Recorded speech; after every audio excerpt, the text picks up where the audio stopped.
नमस्कार, एक बार फिर से मैं आप सभी के सामने उपस्थित हूँ बेहद महत्वपूर्ण टॉपिक के साथ। और आज हम बात करने वाले हैं तेलंगाना में जो जंगल काटे जा रहे हैं, कांचा गची बावली जंगल, इसके बारे में। देखिए, बहुत बड़ी प्रॉब्लम है। आप देखोगे कि जब ये जंगल काटे जा रहे हैं तो कैसे जानवर चीख रहे हैं, चिल्ला रहे हैं, हिरण बाहर आकर के कचड़ा खा रहे हैं। कैसी धरती हम क्रिएट कर रहे हैं, कैसे इन्वायरमेंट के बारे में हम सोच रहे हैं, सिर्फ हम अपने बारे में सोच रहे हैं। हम इतने ज्यादा सेल्फिश हो गए हैं कि हम जो जानवर बोल नहीं सकते हैं उनसे उनका घर तक छीनने पे आ गए हैं, क्योंकि सिर्फ हम अपना ड्रीम प्रोजेक्ट चाहते हैं। और इस ड्रीम प्रोजेक्ट के लिए हम 400 एकड़, बहुत बड़ी बात है। इस जंगल में ना जाने कितने आपके हैबिटाट्स होंगे, ना जाने कितने जानवर निवास करते होंगे, ना जाने कितने जानवरों का निवास स्थल होगा। लेकिन हम सिर्फ अपने डेवलपमेंट के लिए, जस्ट बिकॉज डेवलपमेंट के लिए, हम उसमें अपना पैसा डाल करके, जिसको कई बार स्टे लगाया गया उस ऑर्डर को, फाइनली सुप्रीम कोर्ट ने अगेन स्टे लगा दिया उस पर पूरी तरीके से, और हम वहां पर उसको काटना शुरू कर रहे हैं। ये कहने के बावजूद हम कितने सेल्फिश हो गए हैं कि हम जो बेजुबान जानवर हैं उनसे घर तक छीनने को तैयार हो गए हैं। इन्वायरमेंट का मुद्दा, हर राजनीतिक पार्टी धर्म की बात करती है, हर राजनीतिक पार्टी बात करती है कि हम ये करेंगे, हम यहाँ पर युवाओं को रोजगार देंगे, हम यहाँ पर ये बिल पास करा देंगे। हम वक्फ के लिए इतने टाइम से लड़ रहे हैं, वक्फ बिल हमने पास भी करवा दिया, लेकिन क्या ये मुद्दा संसद में नहीं उठना चाहिए कि भाई इन्वायरमेंट को लेकर के जो वर्तमान में चीजें चल रही हैं, जो हिरण घास खाता है, आपको देख करके, जो गाय कभी नाली का पानी नहीं पीती थी, कहते हैं कि गाय बहुत ही एक, हमारे लिए तो बहुत ही पूजनीय गाय है ना, जो गाय कभी नाली का पानी नहीं पीती थी, मैंने उस गाय को नाली का पानी पीते हुए देखा है इन दिल्ली।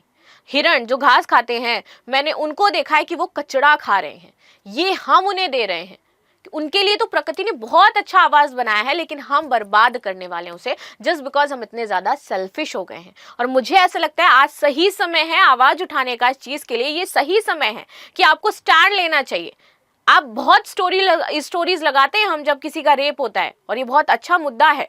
आज अगर मैं बात करूं इस पर डिस्कस करने के लिए, तो हमें अपने जिस भी तरीके से हम इसका विरोध कर सकते हैं, अवश्य हमें विरोध करना चाहिए और हमें प्रकृति का संरक्षण करना चाहिए। ये बहुत ही ज्यादा जरूरी हो जाता है। हमें भी पता है कि वो जंगल कितने सारे जानवरों का घर है, 400 एकड़ में फैला हुआ है, और उस जंगल को हम क्या करने जा रहे हैं, काटने जा रहे हैं। तेलंगाना में 400 एकड़ में फैले कांचा गची बावली जंगल को काटने को लेकर के विवाद गहराता जा रहा है। ये जंगल हैदराबाद केंद्रीय विश्वविद्यालय के जस्ट निकट स्थित है, और इस विश्वविद्यालय के जो स्टूडेंट हैं वो प्रोटेस्ट करने पर उतर आए हैं। लेकिन बाकी बड़े बड़े एनजीओ कहीं नहीं दिखाई दे रहे हैं जो पर्यावरण को लेकर के यहाँ पर बात कर रहे हो, कहीं नहीं दिखाई दे रहे हैं। जो पेटा की हम बात करते हैं, पेटा इंडिया की बात करते हैं, नहीं दिखाई दे रहा है पेटा इंडिया इस मुद्दे पर, कहाँ गायब है।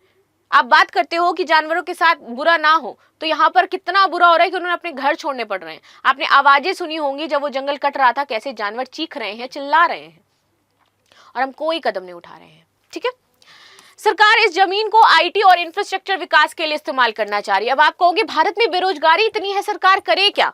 तो सरकार के पास सिर्फ यही ऑप्शन है कि वो जंगल को काट दे? नहीं भाई, क्योंकि सरकार का इसमें खुद का इन्वेस्टमेंट होगा, सरकार के परिवार वालों का इसमें इन्वेस्टमेंट होगा, जिससे उन्हें पता है कि इसको अगर विकसित करेंगे तो पैसा हमें, मेरी जेब ज्यादा भरेगी, वरना उसके पास क्या ऑप्शंस नहीं होंगे बनाने के लिए। अल्टरनेटिव हर एक चीज का होता है भाई। अल्टरनेटिव लोग यहाँ इंसानों का ढूंढ लेते हैं, आप एक जंगल का नहीं ढूंढ पा रहे हो। चलिए, लेकिन छात्रों और पर्यावरण कार्यकर्ताओं का कहना है कि ये जंगल और पर्यावरण को नुकसान पहुंचाएगा, मतलब कोर्ट तक पहुंच गया है पूरा मामला, और अब सुप्रीम कोर्ट ने इसमें सख्त एक्शंस लिए हैं। पेड़ काटने पर रोक लगा दी गई। यहाँ पर रात के 3:30 बजे पेड़ काटे जा रहे थे, रात के 3:30 बजे। हम यहाँ पर बहुत सारे ऐसे जानवर हैं जिनको प्रिजर्व कर रहे हैं, जिनको हम ये कह रहे हैं कि भाई ये इंडेंजर्ड स्पीसीज में ना जाए, या फिर ये समाप्त ना हो। न जाने कितने जानवर होंगे जो इंडेंजर्ड स्पीसीज में होंगे और वो वहां पर निवास कर रहे होंगे, और उनका उनसे घर छिन जाएगा। 3:30 बजे हम उनके सोने का जो साइकिल है उसको खराब कर रहे हैं, उनकी जो प्रजनन क्षमता है वो इससे प्रभावित होगी। हम जब किसी भी जानवर को संरक्षित करते हैं ना, तो उसके सोने, खाने, रहने और उसकी जो प्रजनन चीजें, उन सभी को मेंटेन करते हैं ताकि उसको दिक्कत ना हो। और यहाँ पे 3:30 बजे यहाँ पर ऑर्डर दिया गया कि भाई आप जंगलों को काटिए जा करके, और 3:30 बजे जो जानवर हैं वो सड़क पर भागे भागे घूम रहे हैं। ठीक है, साथ ही कोर्ट ने तेलंगाना के मुख्य सचिव को यह सुनिश्चित करने के लिए कहा है कि अगले आदेश तक जंगल का एक भी पेड़ ना काटा जाए। सुप्रीम कोर्ट का बेहतरीन निर्णय है जो इन्होंने अब दिया है, और 3:30 बजे यहाँ पर इन्होंने अपनी एक रिपोर्ट पेश करी थी। रात में जंगल कटाई हो रही थी वहां पर। कोर्ट ने कहा कि वह तेलंगाना हाईकोर्ट में चल रही सुनवाई पर रोक नहीं लगा रहा है, लेकिन इस मामले को गंभीरता को देखते हुए तुरंत इसमें कार्रवाई ले रहा है और बोल रहा है कि भैया ये जंगल काटने बंद करे जाए। क्यों हो रहा है विरोध? हैदराबाद केंद्रीय विश्वविद्यालय के छात्र और पर्यावरण कार्यकर्ता इस जमीन पर पेड़ काटने के खिलाफ प्रदर्शन कर रहे हैं। छात्रों का कहना है कि ये जंगल विश्वविद्यालय से सटा हुआ है और इसका काटा जाना न केवल पर्यावरण के लिए नुकसानदेह है, बल्कि जैव विविधता, बायोडाइवर्सिटी, इसके लिए खतरनाक हो जाता है। हम तो पढ़ते हैं ना बायोडाइवर्सिटी का मुद्दा, हमें तो बताया जाता है। तो कैसे हम 400 एकड़ का एक जंगल काटने के लिए पूरी तरीके से तैयार हो रहे हैं, और इससे कितना ज्यादा इफेक्ट पड़ेगा, आप ये सोच करके देखिए। कई रिपोर्ट्स में इस इलाके में झीलों और खास तरीके की चट्टानों को नुकसान की बात कही गई है। छात्रों का आरोप है कि सरकार छात्रों को गुमराह कर रही है और इस जमीन का इस्तेमाल निजी कंपनियों के हित में करना चाहती है। दिस इज ट्रू, ऐसा ही किया जा रहा है। जमीन सरकारी है, कोई अवैध कार्य नहीं है, ठीक है, कि यहाँ पर आप जो है पूरी तरीके से इसको काट दोगे और इस तरीके से काम करोगे। ये सरकार की जमीन है और सरकार इसे अपनी तरीके से यूज कर रही है, लेकिन कैसे यूज कर रही है? अपने फायदे के लिए ही यूज कर रही है। आप ऐसा तो है नहीं कि अवैध जगह पर जंगल है तो उसकी पूरी कटाई करके उसको हटा देना है। वहीं तेलंगाना सरकार ने स्पष्ट किया ये जमीन पूरी तरीके से सरकार की ओर से 2004 में ही राज्य सरकार को सौंप दिया गया था, बट इट डजंट मींस कि वहां पर जंगल है और इतने अच्छा हैबिटेट हो जाते तो आप उसको समाप्त करोगे। सरकार ने बताया कि 2004 में ये जमीन आईएमसी अकादमी भारत प्राइवेट लिमिटेड को खेल सुविधाओं के विकास के लिए दी गई थी। 2006 में आईएमसी अकादमी ने प्रोजेक्ट शुरू नहीं किया। इसके बाद सरकार ने जमीन को वापस ले लिया और इसे आंध्र युवा उन्नति, पर्यटन और सांस्कृतिक विभाग को सौंप दिया गया था। आगे आते हैं। इस फैसले के खिलाफ आईएमसी अकादमी जो है उसने हाईकोर्ट में याचिका दायर करी, लेकिन 7 मार्च 2024 को हाईकोर्ट ने सरकार के पक्ष में फैसला सुनाया था। आईएमसी अकादमी ने सुप्रीम कोर्ट से अपील की, लेकिन 3 मई 2024 को कोर्ट ने उनकी अपील खारिज कर दी थी और इसके बाद सरकार ने इस जमीन पर कब्जा ले लिया। और जैसे ही सरकार ने कब्जा लिया, सबसे पहले यहाँ पर प्रोजेक्ट बनाने के लिए जमीन अलॉट कर दी और इस पूरे 400 एकड़ के जंगल को काटने के लिए कह दिया। चलिए, जुलाई 2024 में यहाँ पर जमीन का सर्वे किया जाता है। जब भी ये रिपोर्ट होती है, पूरी तरीके से जंगल का सर्वेक्षण किया जाएगा, देखा जाएगा वहां पे किसी भी जानवर के जो हैबिटेट्स हैं उनको नुकसान ना पहुंचाया जाए, कि किसी भी जानवर का नुकसान वहां पर ना पहुंच रहा हो, बहुत ऐसी कोई महत्वपूर्ण चीज ना हो वहां पर प्राकृतिक दृश्य जिसको नुकसान पहुंचाया जा रहा हो, तो वहां उस क्षेत्र में हम ऐसा कोई भी कार्य नहीं कर सकते। हम तो संरक्षित करते हैं ना ऐसे क्षेत्रों को, लेकिन फिर हम ऐसे क्षेत्रों को कैसे काट रहे हैं? रिपोर्ट्स पेश करी गई, रिपोर्ट्स को मैनिपुलेट किया गया और उसके बाद यहाँ पर पेश किया गया कि यहाँ पर ऐसा कुछ भी नहीं है, जबकि बहुत सारी इंपॉर्टेंट चट्टानें वहां पर थी, बायोडाइवर्सिटी जिनसे हर्ट हो सकती थी, जलवायु परिवर्तन जिससे प्रभावित हो सकता था, उन सभी चीजों को दरकिनार किया गया इन रिपोर्ट्स में और ये कह दिया गया कि हाँ, इससे किसी को कोई प्रभाव नहीं पड़ेगा। चलिए, सरकार का कहना है कि 19 जुलाई 2024 को एक आधिकारिक सर्वे हुआ जिसमें विश्वविद्यालय और सरकारी अधिकारियों की मौजूदगी में तय किया गया कि ये जमीन जो है वो सरकारी है और इसमें विश्वविद्यालय की कोई हिस्सेदारी नहीं है। विश्वविद्यालय को हिस्सेदारी इसमें लेनी देनी भी नहीं है। लेकिन सरकार ने यह भी कहा कि मीडिया में गलत जानकारी फैलाई जा रही है और ये जमीन वन क्षेत्र है। उनका कहना है कि ये गलत बोला जा रहा है कि ये जो जमीन है वो वन क्षेत्र है। ऐसा नहीं है, ये जमीन हमारी है, पहले हमने किसी और पर्पस से दी थी, अब हमें ये वापस मिल गई है तो अब हम इसको काट रहे हैं। ये कोई वन क्षेत्र नहीं हो जाता। लेकिन सामने जो इतना बड़ा जंगल दिखाई दे रहा है उसका क्या? अब वो वन क्षेत्र अगर नहीं था और बन गया है तो क्या इसको काट दिया जाना चाहिए? क्या जो वहां पर इतने सारे जानवर रह रहे, हिरन, मोर, पंछी जिनकी आवाजें सुनाई दे रही थी, उनको क्या वहां से भगा दे? कहां पर वो जाएंगे? आप उन्हें कहां पर लेकर के जाओगे? वो सड़क पर आएंगे उतर करके, तो वो आम जनता को भी परेशान करेंगे, वो खुद भी परेशान होंगे, राइट। पर्यावरण मंत्रालय की कार्रवाई, इस पूरे मामले में केंद्र सरकार का भी दखल हो गया है अब, क्योंकि ये मामला बढ़ता जा रहा है।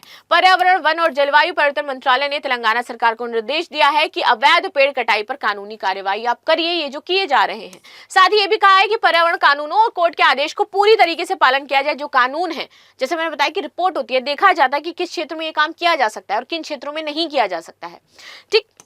इसके अलावा केंद्र को तत्काल एक रिपोर्ट भेजने के लिए कहा गया है कि उसका सर्वेक्षण की जो भी रिपोर्ट है वो हमें भेजी जाए। अब केंद्र अपने हाथ में इस प्रोजेक्ट को लेकर के इस पे काम करना शुरू करेगा। मंत्रालय ने यह भी बताया कि इस मामले में सांसदों और कई अन्य प्रमुख हस्तियों की शिकायतें की हैं कि ये जो तरीका है ये गलत है और इस तरीके से यहाँ पर जो कटाई चल रही है वो बहुत ही बेकार है।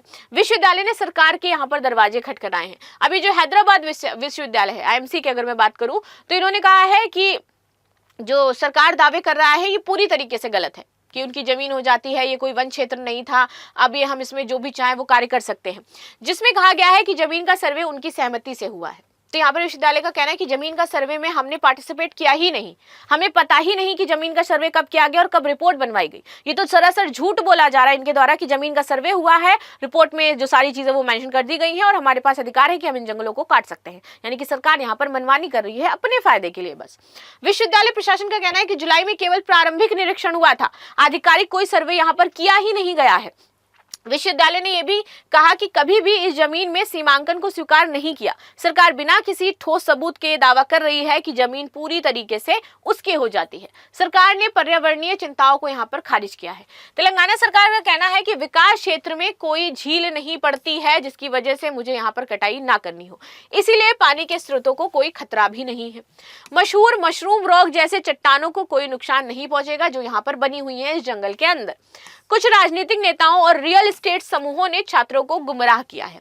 सरकार का कहना है कि जमीन को पूरी कानूनी प्रक्रिया के तहत हासिल किया गया है और जो सरी है इसकी ओर से तेलंगाना हाईकोर्ट ने पहले ही राज्य सरकार को 3 अप्रैल तक किसी भी प्रकार के निर्माण पर रोक लगाने का यहाँ पर निर्देश दिया था। अब आगे होगा क्या जब ये मुद्दा इतना आगे बढ़ चुका है, तो इसमें क्या एक्शन लिए जाने चाहिए? बाकी आपकी क्या राय हो जाती है इस मुद्दे पर जरूर बताइएगा कि ये जो चीजें की जा रही क्या ये वाकई सही है।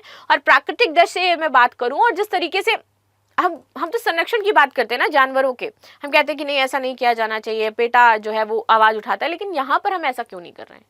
यहाँ पर या तो इतना ज्यादा इन्फ्लुएंस है हम अपने हित के लिए कि हम जानवरों के हित के बारे में बात नहीं कर पा रहे हैं, राइट। चलिए, अब मामला सुप्रीम कोर्ट और हाई कोर्ट दोनों में ही है सेम टाइम पे, क्योंकि तत्काल यहाँ पर सुप्रीम कोर्ट को इंटरफेयर करना पड़ा, क्योंकि जब वो चीखे आप सुनोगे ना उस वीडियो में तो आपका भी दिल दहल जाएगा कि हम कर क्या रहे हैं जानवरों के साथ, हम कैसे उनसे उनका घर छीन रहे हैं, जो कि बिल्कुल भी सही नहीं है। आगे आते हैं। सुप्रीम कोर्ट ने तेलंगाना हाई कोर्ट के रजिस्ट्रार को मौका का दौरा कर रिपोर्ट देने का आदेश पेश कर दिया है।